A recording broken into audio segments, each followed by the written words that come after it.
to show you how to make a selection in the Photoshop app. First, we have to open up the app, and here we have an image. From here, let's say we want to select something, just a rectangle from the image. We use this tool, the rectangular marquee tool.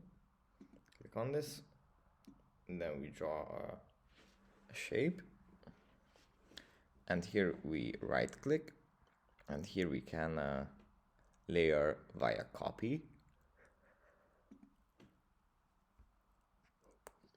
This part of the image, and then we will have just that, as you can see, just this. Now if you want to move it around, we can do so. That's basically it for this video. I hope it was helpful for you guys, and I'll see you in the next one. Bye.